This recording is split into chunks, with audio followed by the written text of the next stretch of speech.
This is like the busiest day we've ever had on this show, man. Deep in the jungles of Nigeria. It is true what they say about you. And what is that?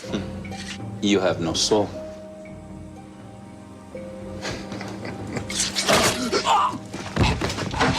Exactly what Echo does. Echo starts as a Nigerian crime lord and essentially evolves all the way to being that guy, to being a priest in soul and name. He believes in something he cannot prove. He believes in something that has no rational explanation. You see on the screen now is something that's quite different from what was originally talked about and conceived.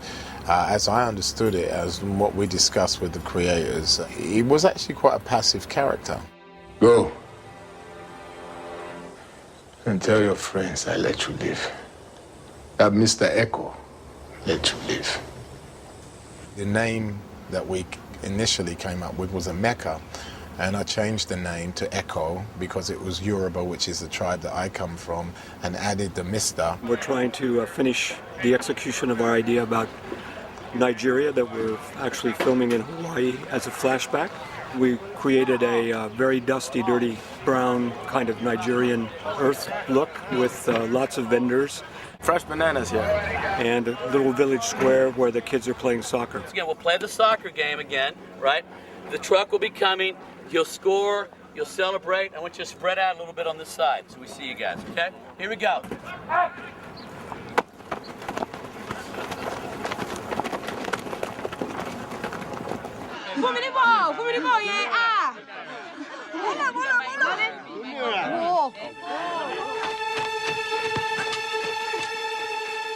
I'd had some difficulty trying to establish the character with the writers, because we were trying to marry what they wanted to do with the show and feelings that I wanted to see come out in the character. Adewale's faith is sort of much more traditional, kind of Catholic Christian faith, and he's struggling with that himself. You have the man of science, which Jack represents, and then the man of philosophy and faith that Locke represents. Locke's faith was sort of, rooted in sort of a paganistic, ritualistic appreciation for whatever the powers and forces of this island are.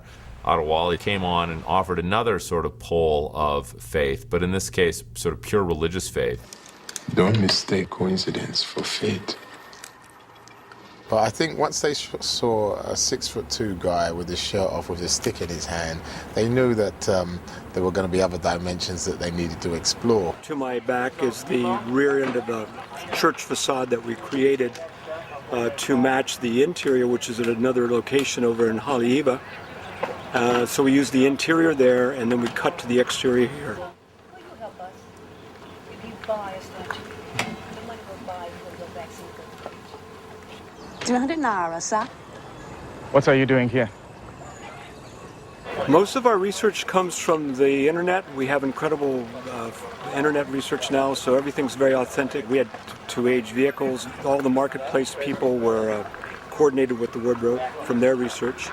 And even the church shape and so forth, we found a lot of parts of it in research. The 23rd Psalm was perhaps the bonding point for me as an actor with the writers. So it really was the formulation of a trust between us, because when I saw that episode, I realized they actually knew where I was coming from, and they'd skillfully married some of the elements that I wanted to convey with some of the elements that they wanted to convey for the show as a whole.